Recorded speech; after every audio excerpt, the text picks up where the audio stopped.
science of turning fiction into fact. Sometimes kind of real architectural life interferes with intellectual architectural life. There is no such thing as architecture. Hello everyone, this is Vikram Prakash and you are listening to Architecture Talk. This is the episode for Wednesday, 17th of June. And we are heading into summer and heading into another ongoing period of uncertainty around the virus, at least here in the United States. I hope everybody is safe and keeping well and looking after themselves and their loved ones. Today I have a wonderful conversation for you with my very good old friends Nisha Mathew and Soumitra Ghosh, who practice out of Bangalore, who have a very refined, carefully cultivated modernist regionalist practice that they have been doing with great love for at least the last 20 years or so. Today's conversation, my conversation with them is in many ways very personal. We talk about the journeys of our lives, beginning with when we met at the School of Architecture in Ahmedabad in the early 90s, and then the many ways and events that we have connected over. I gather their views on architecture, on modernism, on the continuing importance of modernism, and of the relationship between structure and flexibility. It's a lovely conversation. I enjoyed recording this so very much, and I hope you enjoy it too. Here we go. Well, let me just first welcome you to Architecture Talk. So nice to have you here. Thank you. Thank you. It's good to connect up with old friends from the good old days of early 90s, Yes. Ahmedabad Sept. Yeah. Absolutely. At the canteen, yeah. At the canteen, with the completely politically inappropriate mural on it. Now, when I look back, Yeah. Yes.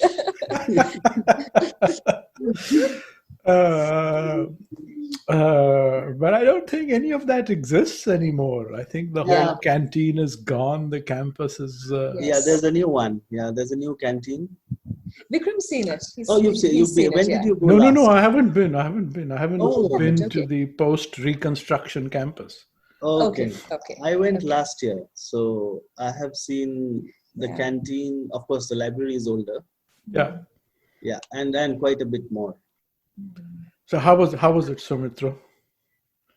Well, it's pretty gentrified, you know. I'm just Gentrified, thinking for the students to now wear suits, you know. Yeah. It's become a sort of blue suit university versus when we were there. It was still a late kurta pajama jhola university, no? Yes. Yeah, it's changing. Yeah.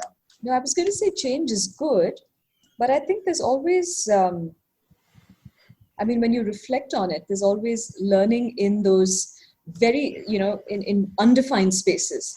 If everything is so specified and, sort of neatened up, it's, learning becomes, difficult, I think. Learning becomes programmed. That's right. Yeah. Right. It is Learning. very strongly structured, actually. Yeah. Because I think this time, I think we are going to, since all the classes are going online. Yeah. So I think we should be doing a studio. Are you going to be doing a studio online in Ahmedabad? Yeah. Because this semester is supposed to be online. So. I see. That's wonderful. So I'm looking behind you and I know your practice. And I know I can see the concrete ceiling behind you, and I can Oh, yeah, see a sort of a distinct, sort of vaguely modernist, Yes, yes. almost Corbusian photographs in the background. So that's the library on the side. But you guys are still very much holding on to the great torch of critical modernist, late, almost Corbusian, but really transformed, localized, regionalized, climatic, local conditions, material vocabulary. This is very much the Kurla Varki torch, isn't it? Yeah, he was our first teacher.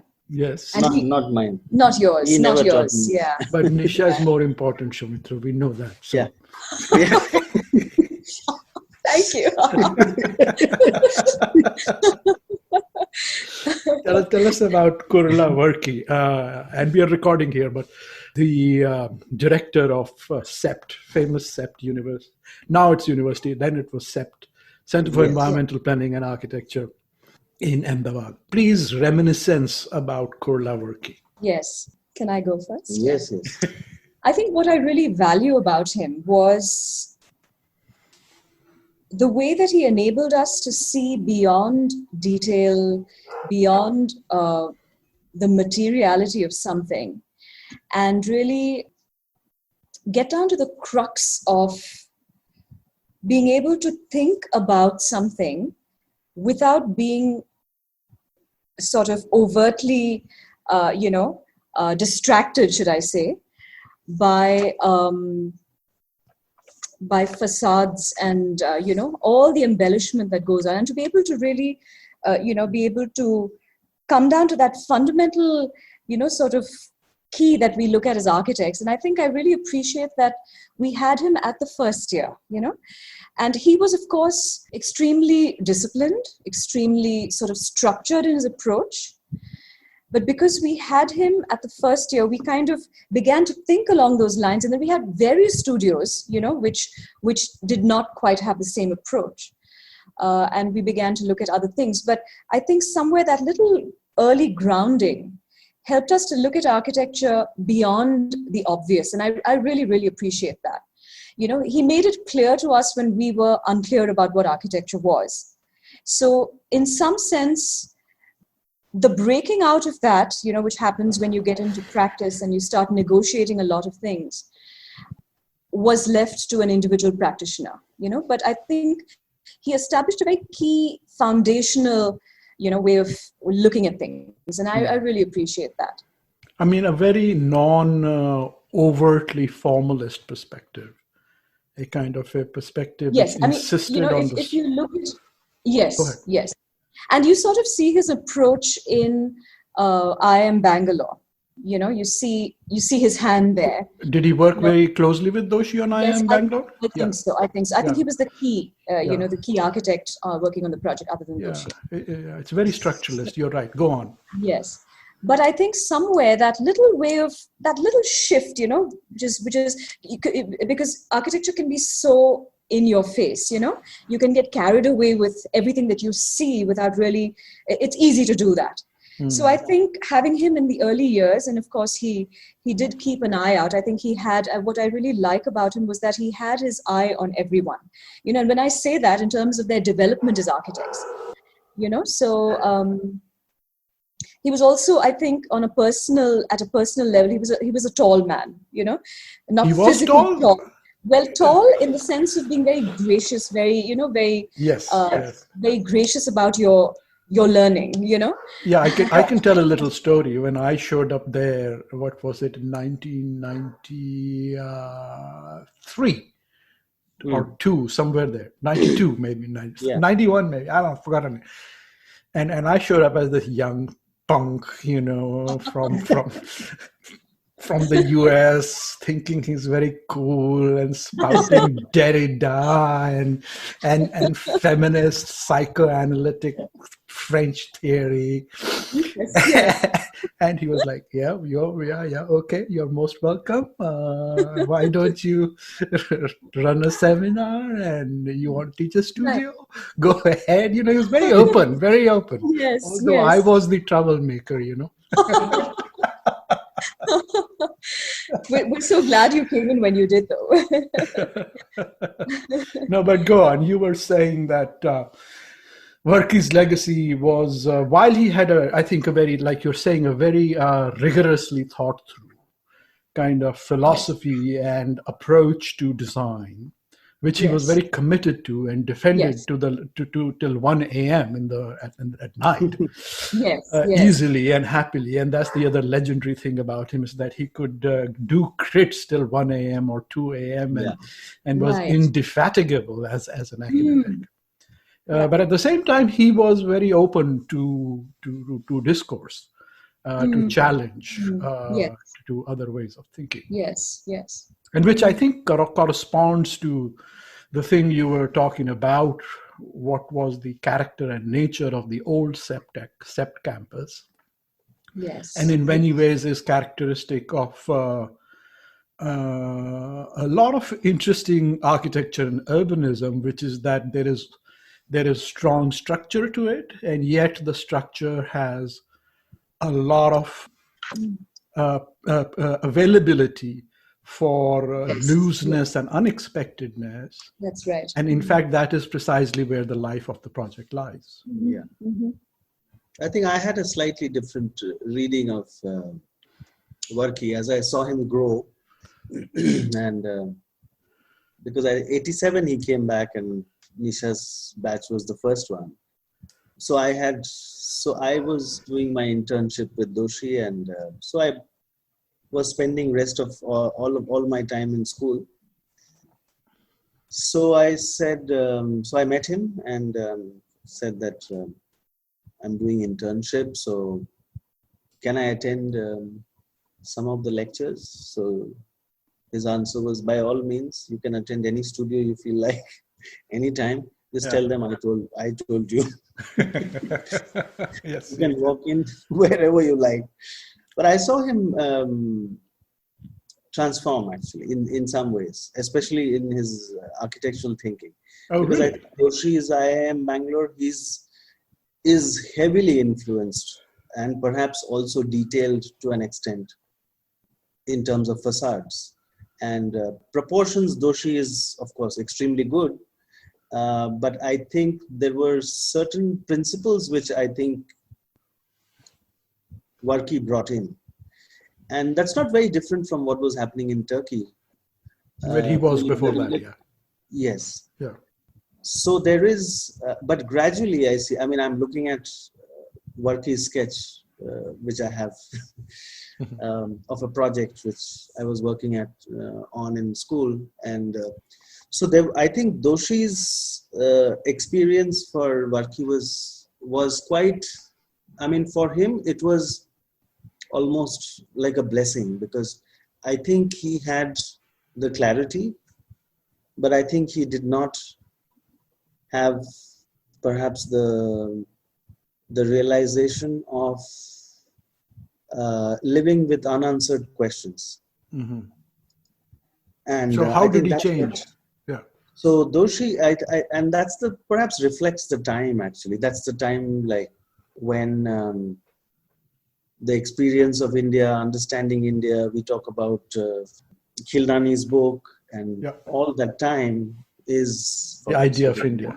Yeah, India changed around in the early 90s with so there was a heavy bit of questioning happening, and it was only throwing up interesting questions, and I think that was the most important contribution of that time. No, but how did Varkey change? Yes, so what I see even from the sketches that I have here, I could see that his approach was softening in some ways, which would be less deterministic. It would set lesser guidelines to control the design. So I think that perhaps is Doshi's influence on him. Doshi loosened him up. Yes, he did loosen him up, and which is quite something. I mean, after he must have come when he was maybe in his 40s, I think, and quite strongly influenced with alto, and also having worked in Nigeria. He had a very strong understanding, a fairly straightforward way of doing things, and which sounded very, very logical and, a process-driven approach to design, which had amazing clarity of understanding. So first of all, I think he had the capacity to abstract things and understand and almost make them as bullet points to deal with. So, Yes. yeah.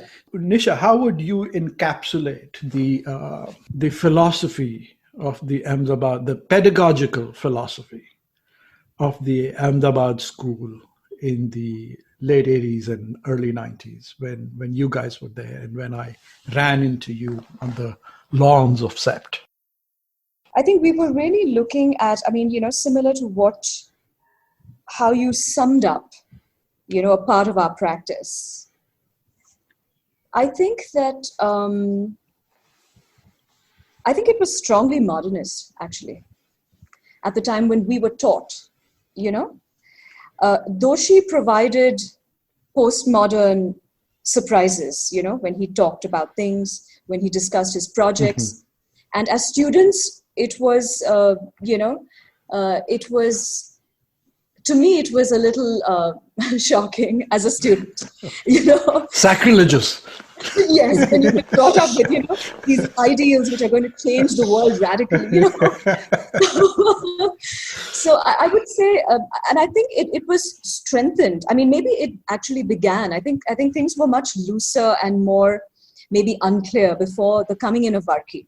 Mm. So you're talking to someone who was absolutely at the time when all of this was changing, and changing to the extent that our lectures and everything was sort of, planned by Varkey to give us the inputs, questioning Indianness and, all of that, and questioning styles and, all of those things. So I think that would sum up the mood of, the School of Architecture from 1987 to, I think, for the next 5 years strongly. But post that, must be longer. They have been a little longer. 10, 15 years. Yeah. But let's telescope that ahead. And now tell me, it's 2019, I think. What year is it? It's 2020, I think. 2020.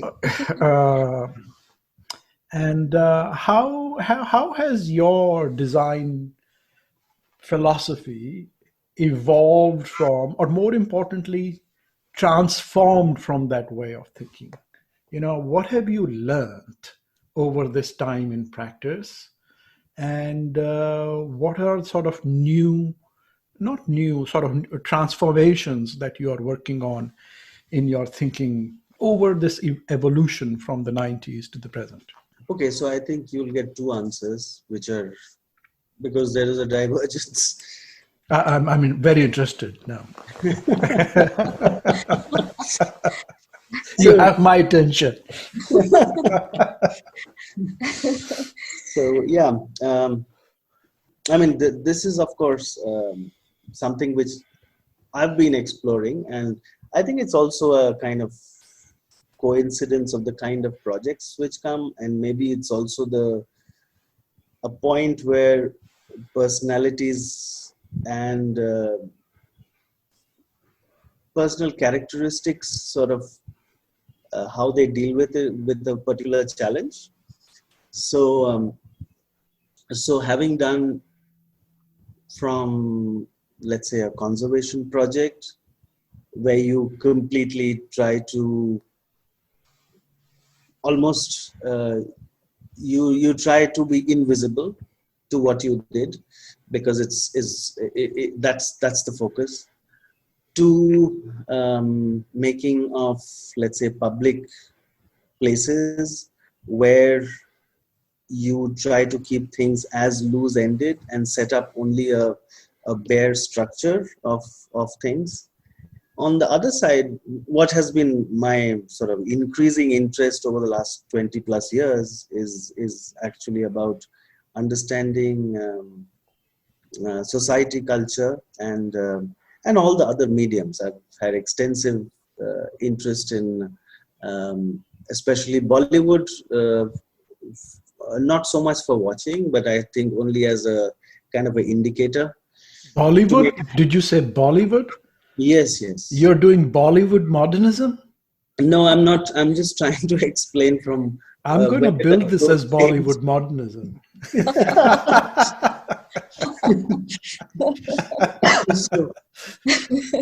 so I was. So I think every project, I think I almost have a different personality. So I think that's the You're kind a of chameleon. Is that what you're claiming? Yes, I mean it takes very different colors because it's not about what is required for the project. I think it's actually to look at deep inside what the project can be. And I think you're asking the brick what it wants to be kind of an approach. It's sort of still a very rigorously Cobb-Kahnian perspective then.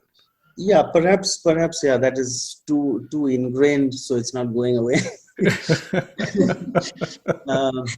But yeah, I think it softens itself up from because it takes very different languages. Of course, it does have that structure. I think you were right there that it still has that rigor hidden behind it, and the discipline of dealing with it. So. So Nisha, let's hear the other perspective then. How has your thinking evolved since the 90s? Yes, I mean, evolved is a nice, strong word, and I wish it was so. But I think my current and preoccupations, which when I say current, I mean for the last maybe 10 years or so, but really now, very clear, is a sort of preoccupation with the land. I mean, I think it's a kind of a withdrawing from saying I want to do a building to really sort of this desire to look at what is essential, to look at really and to just pull back and to look at how lightly. And so it kind of ties in with an interest in reflecting on ecology. Mm-hmm. It sort of ties in with an interest in looking critically at how to build. And when I say ecology, I'm not just talking about building with, what are commonly known as sustainable materials, not in that sense, but really looking at the ground and the landscape and the terrain and, just kind of a little bit, pulling back to really explore what could be something that's essential, actually, mm-hmm. shorn of trappings, I mean, so I'm really in a slightly, again, I think it's the second phase of my practice. I feel that in a sense, and I feel like it's more an experimental mode for me to kind of pull back and really not define, not define. So if I may push I belong to a modernist or so it's really to really explore. I think it's a very it's a reflective thing. Maybe it's coming on with as you grow older, you have you learn so much more and you realize that and you realize how little you know. Yeah, absolutely. Go ahead to COVID. And yes, and also at this time, it kind of gets enhanced, this whole idea of really what's essential, and how does architecture begin to talk about these things, so how does architecture make paradigm shifts, how do we address and reflect on these things through the act of building or non-building. So yes, these are my current preoccupations. Let's come back to COVID in 1 second. Nisha, I know you have a deep interest, let's say, in the spiritual. Yes. And how has that influenced your practice or design philosophy, design thinking? I think it's had a very, very deep impact because I feel a sense of great accountability and stewardship to manage the resources that God, I mean, I really have had an encounter with this whole thing. We've discussed this before, but really to be able to be a good steward of resources, and be accountable to what we have. And I think that is also one of the reasons which causes you to pull back and to reflect on current structures, natural structures, to see how much does one need to really build, and how do you critique things, and really. So I think the one thing that, if I were to pull back from my days as a student, the one thing that I'm still very interested in is really looking at things very conceptually, deep down, getting down to the brass tacks, and then taking things on from there. So yeah, it's not a very linear process, but yeah. So a strongly conservationist, preservationist instinct, rather than a transformative and constructive, like a modernist, we know the vision and we can build it vision to a significantly preserve and do as little harm as possible before you do anything else approach. Well, I mean, fundamentally, yes, that is a big part of it. But at the same time, I wouldn't play safe, let's just not, do anything, I think at the end of the day, we're called to reflect on things and make those reflections visible through our work. At the end of the day, you need to be able to point out to something that's deeper. It's not just about, all our physical functions and, how beautiful it looks and all of that.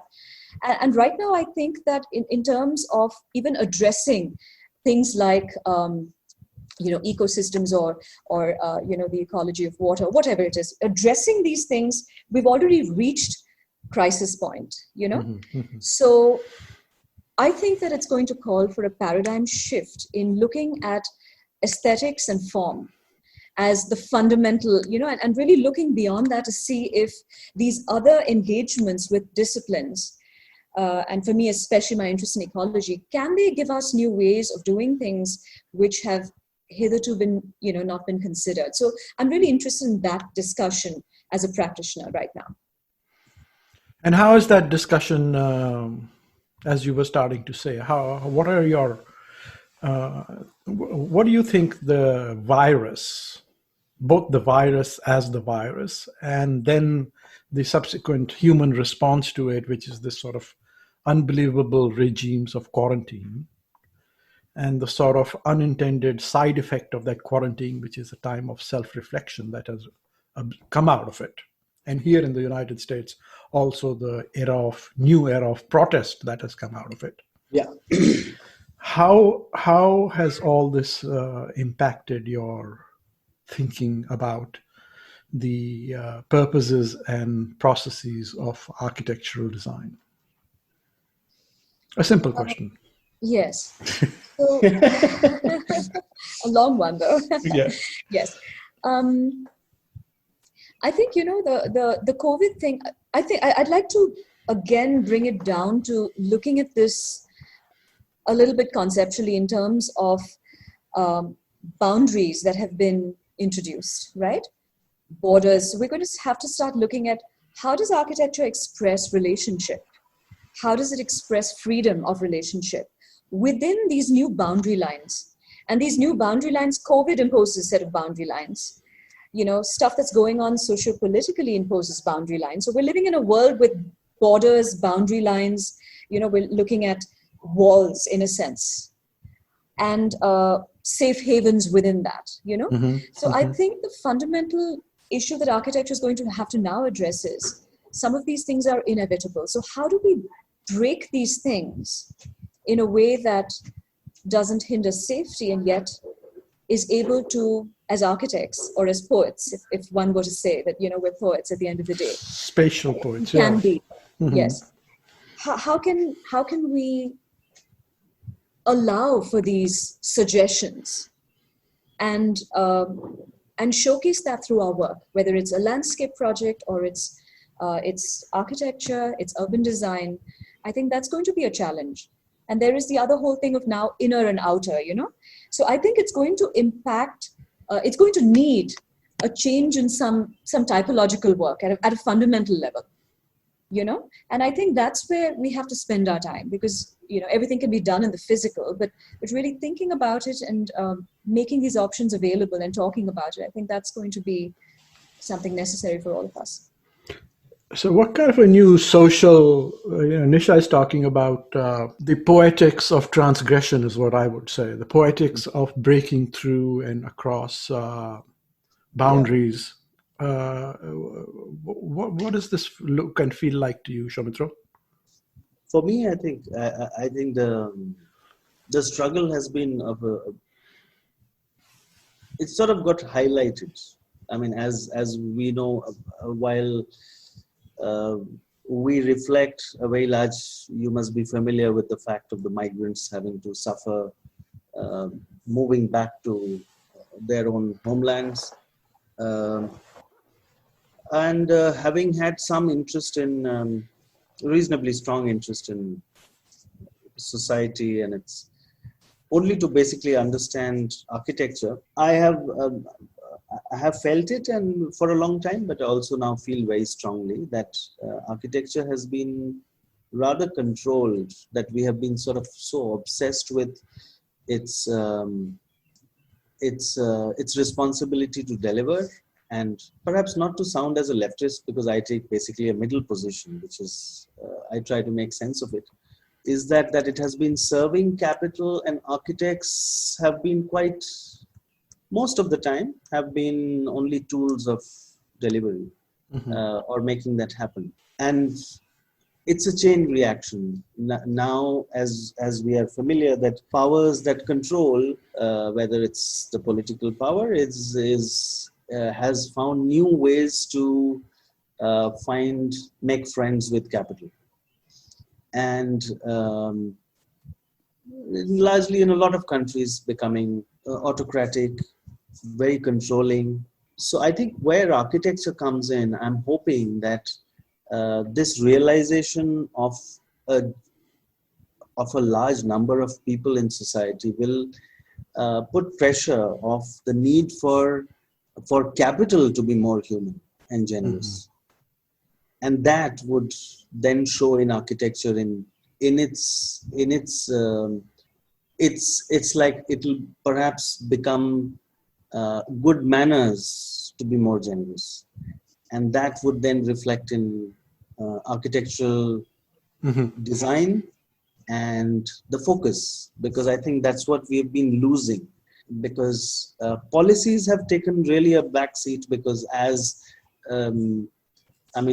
post-independence, we started with a very strong ideological socialist position, which had its own problems. And now capital is in different hands. It has new partners, in new methods, new arrangements. So it's going to be a long struggle, and it's not very different from when we were talking about SEPT. It's a different world. It's a world which is changing, and is feeling the pressure of capital. And this pandemic, I feel, is a strong jolt for us. On one side, it has been rather comfortable, and quite in some ways it's a luxury to have had this time of quietness. I hope that this idea of change, because I see that it's not an easy process. It will take X number of pandemics, and it will take X number of events whether we talk about Black Lives Matter or social policy change is very slow. Capital has very strong grip. I agree. I mean, so what I'm hearing is a theme. It's this theme of confinement, separation, structure, control, and its attendant, not separate, immediately attendant desire to break free, to cut across, to protest, to see transformation and change. While at the same time also recognizing, as for instance, like you were starting to say, Soumitra, that confinement, in some ways enforced confinement also comes with a certain amount of comfort and reflection. Yeah. So when you define things and enclose them very specifically, it can give you good intellectual and architectural structure. It can give you the comfort of home. Yeah. It can give you the clarity of identity. It can give you the easy access to nationalist aspiration. But it Yeah. comes at the price Yeah. of singularity, totalitarianism, Yeah. loss of freedom, loss of Absolutely. sociality. Yeah. So the comfort that comes from knowing oneself and being confined comes with a certain loss of the possibility of the unknown. Yeah. Mhm. Yes. So I think that's I think a kind of a romantic notion of, or it might be considered stupid from the other side, that you enjoy the notion of the unknown, which is And the indeterminate. yeah. So but I think there is enormous potential. While one sort of is more reductive in nature, I think the unknown actually has the capacity to to have an infinite horizon.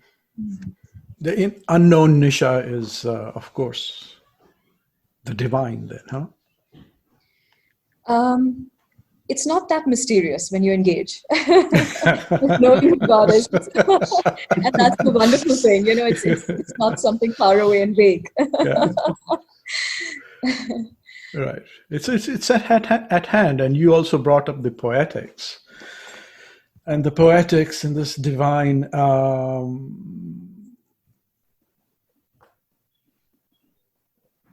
I'm wondering which direction to take this. Both would be fascinating. One is to get into a meditation of poetics and the divine with you. The other would be to say, to contest that right away and say, well, the virus is pretty unknown. And you could call it poetic because it's invisible and abstract almost. To us, it's abstract. I can't see it. I mean, it's supposed to be right here. I don't see it. And it's all pervasive and it's everywhere. It's very proximate. It's right here. It's probably on my nose right now. Mm. And yet, it can mutate on its own. So Nisha, you were talking about respect for the world. Respect for the? For the world, the external world as made and given. Yeah. And that includes the virus. We're not sure. There are claims that it is man-made. Yes. One is not sure of anything these days. I mean, the world is also scary and dangerous. I mean, it's the natural world, the world that God made for us in 7 days or 7 million days, is not quite the Garden of Eden, is it? It isn't. But to answer that question, it would go off the whole scope of architecture. So, but it's. I mean, in a nutshell, there is redemption, right? And my study of biblical text, which is very, very fascinating to me because it confirms across the centuries, it confirms things. But it is not when you read it as from the outside, but when you read it from the inside. When I say inside, I mean that you already have faith, and faith is the thing which changes that whole reading of it. So I think that redemption has been made provision for. And to me as an architect and as a person living today in the day of COVID, that is the hope, that you can overcome it. And if I were to be specific about biblical text, then you can overcome it with the blood of Jesus. It's as simple as that, Mm-hmm, mm-hmm. And we've had cases even in our family of miraculous healing. So from COVID. So that's a whole other discussion, but yes. But can architecture function as a kind of a miraculous healing through the poetics of transgression, as you were saying? I think so, Bikram. I think that it has the capacity to do that. but it's a lot of hard work. And it's also about being able to use the tools, the God-given tools of sunlight and, just all of those natural constructs which work together, to be able to use that and to understand it, actually, to understand it intrinsically and intricately. So now that's going to be a journey, of course, because we're constantly discovering. But to be able to use that as a tool, I think, is powerful.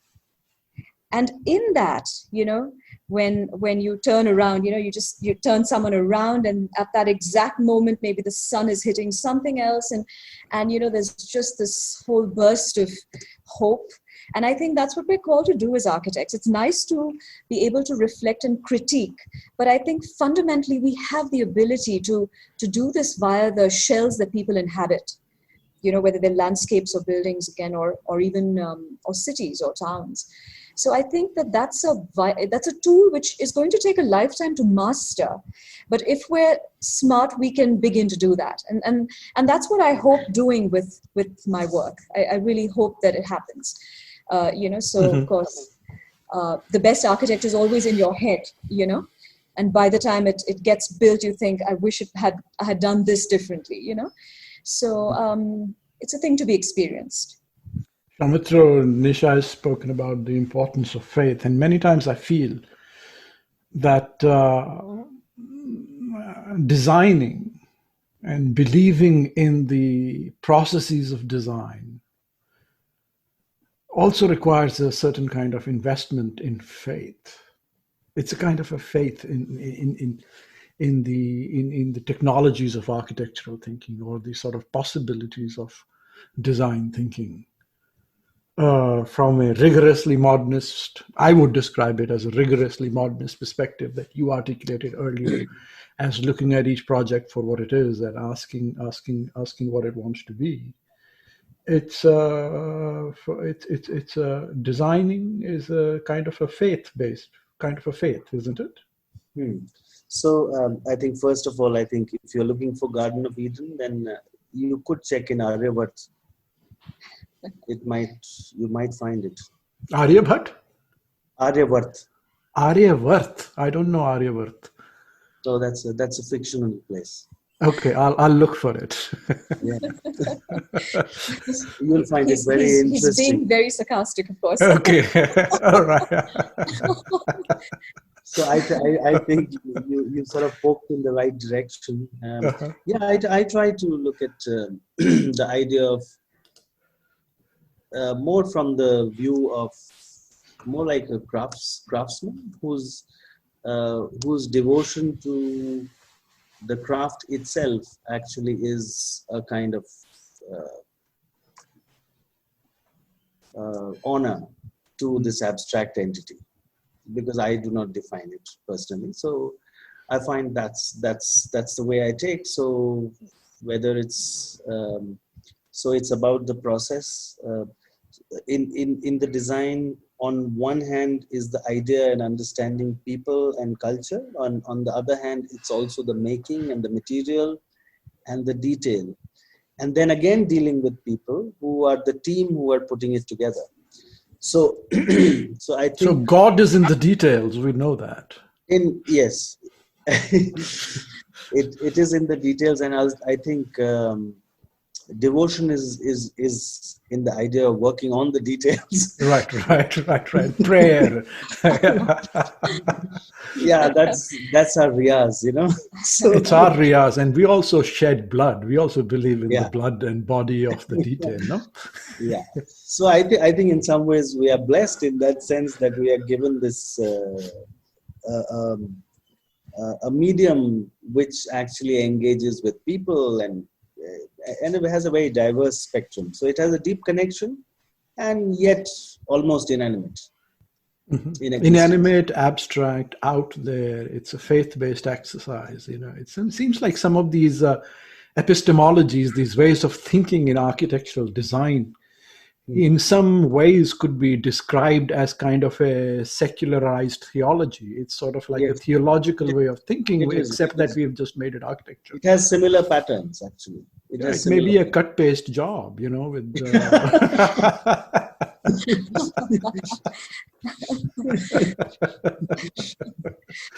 Isn't it? I mean, I think this is more like Tarkovsky, I think. So yeah. Now, Tarkovsky was a deep Catholic. Don't forget that. yeah, but that only by me. It was too abstract for the Catholics. His whole point was to illustrate the nature of the divine in some senses, very much in nature and in sort of light. Isn't that? I mean, Tarkovsky, a brilliant architect, man. I mean, You're right. His dealings with light were phenomenal. You know, the way he dealt with light. Absolutely, Yes. yeah. Light and fire and penance and rigor and perseverance and quietness and monkishness and I mean, totally. Tarkovsky is the ultimate Catholic architect. And also structuring the whole narrative. I think that's perhaps, I mean, of course, architects have been very keenly interested in the connection between how narratives are unfolded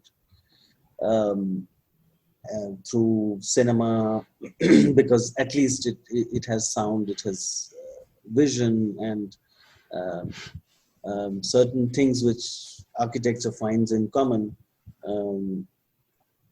or the structure of literature, which is perhaps even richer because there is no form, and it leaves a lot of the form and the formation of the settings of narratives to only an implication or an implied setting at some times. So architecture gets quite interesting with, especially the direction sort of I've been taking is sort of, it dips into various things. So in some ways it is dissolving there is a very strong personal control, but yet it is also trying to dissolve the presence of that control. That sounds pretty mystical to me. Mm-hmm. Dissolving control through control. Yeah, but that is in a sense the struggle. I mean, the sort of we were talking about earlier, the whole point of structure is to break structure. The whole point of creative structure is to break structure. The whole point of totalitarian structure is to control structure and enforce it. I mean, and these kind of contradictions should be visible to us, should feel correct to us if we think of them not as logical fallacies, but as necessary inhabitations of life. Right. So how you're living in a house built by yourself, and you're having to live in it now 24/7 for weeks on end? Well, we have a Haveli situation actually. There are 3 houses. Okay. Next to each other. Between each other, yes. And the road is the Angan, so we have to cross the Angan from one house to the other. Okay. And so this is my space, which is my den with the library and the table, and I spend my whole day. Nisha has another den in the other house. I see. So you have I love it. So this is how you do it. One but many, huh? Yeah, my situation is quite not like this. See, I'll show you. It's like I'm sitting here. That's my wife's table right behind me, and Okay. So we don't have quite that well-distributed arrangement. You can't misbehave. I see. Soumitra, so you have these separate things to misbehave. I like it. Nisha, please close your ears for a minute. Let me just talk to. I know.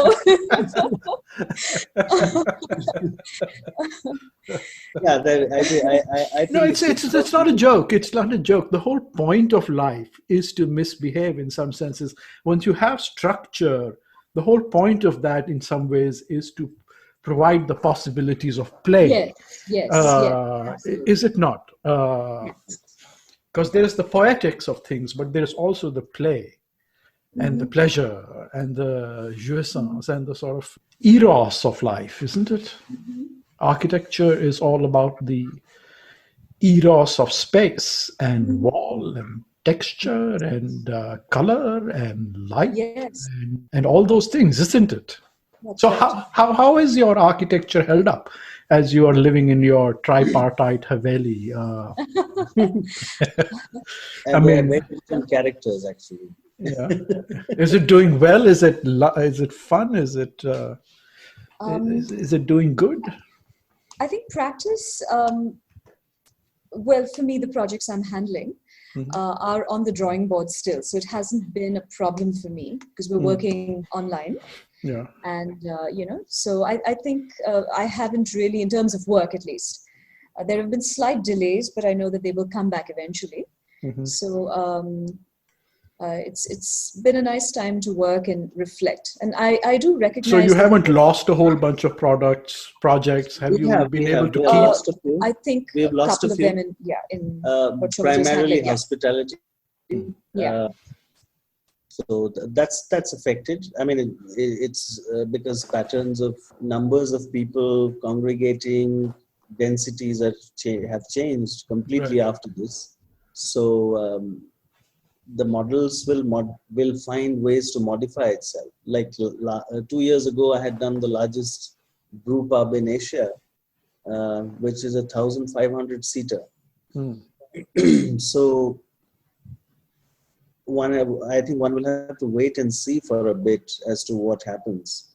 But I think it's on the other side, it's interesting because I think it will definitely have an effect on architecture. Number one, because of the state of the economy is going to actually drive a certain kind of better discipline and perhaps a leaning towards frugality from as an acceptable medium to approach aesthetics. Minimalism. So that's moves more. Not minimal. I would actually take it.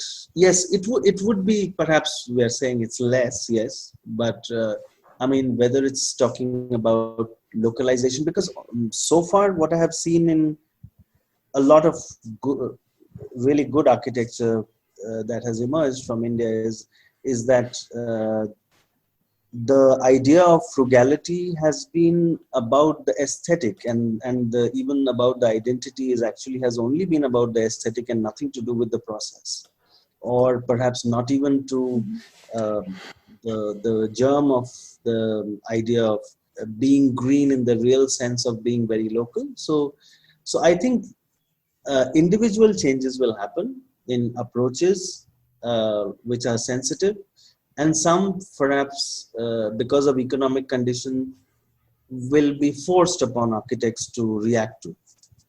So I think that's where I see how this might have some quite substantial impact.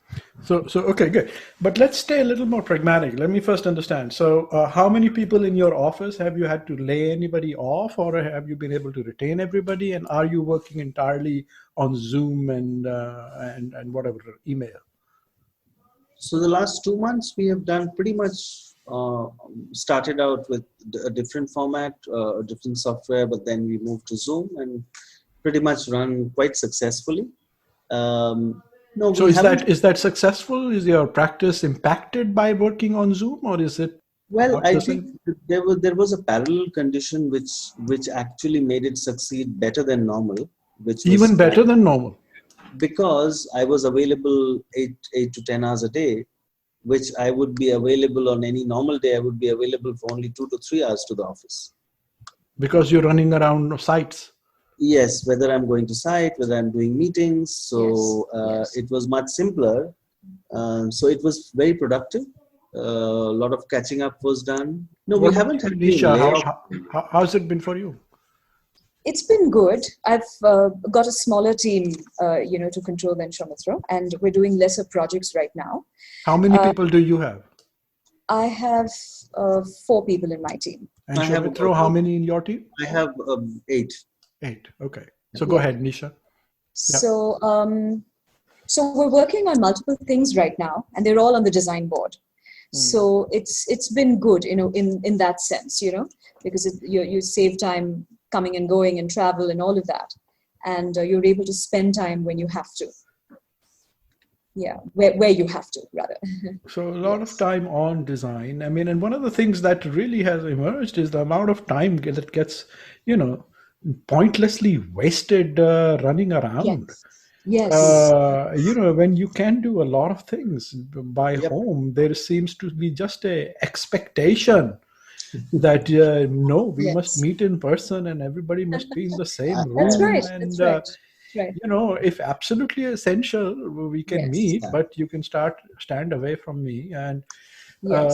it's possible to do so. In fact, that should be, a lot of unnecessary meeting, Yeah. the Yes. time, collateral time that's wasted. A lot. That's right. A lot. That's right. I mean, all my conferences and travel suddenly got cancelled. Mm. And I was so grateful. I can't tell you Yeah. how happy I was not to have to get on an airplane. Right. Yeah. But yet, I did a lot of conferences via Zoom, etc. Yeah. And Yes. we still had reasonably substantial discussions, I would say. Yes. Yeah. Yes. That's right. That's right. Yeah. Perhaps we can. And I think meet- that's the essential minimalism that Soumitra was mentioning. Mm. That we know what now. I mean, I think it's given us the time to clarify, and not just us, but I think everyone, to realize what's essential, what's really essential to do, even in terms of relationships or whatever it is, what makes sense. So I think it's a sort of I don't know if I can call it a Gandhian minimalism, but yeah. I think something work which is work very- has moved into the house, and hopefully, social activities will move into the public spaces and to a greater degree, and work will withdraw from the public space. I think that will be nice. That whatever time we would spend going for meetings, if we consolidate that and really have a really social time with friends, I think that would be Yeah. very enriching. That's right. Yeah, meeting friends in person and doing work Yes. on Zoom. I like that formula. Sounds good. Sounds good to me. Sounds good to me. It's been a pleasure talking to you, Nisha and Soumitra. Absolutely. Likewise. So Thank good to have these conversations. Thank you so much for being on Absolutely. Architecture Talk. Thank you for listening to Architecture Talk. This is your producer, Amelia Jarvinen. We hope you enjoyed the conversation, and if you did, please subscribe and rate us on iTunes or Spotify. We would also love to hear from you if you have any suggestions on new topics or guests. You can always reach out to us on our website, Facebook, or Instagram. Thanks again, and until next time, this is Architecture Talk.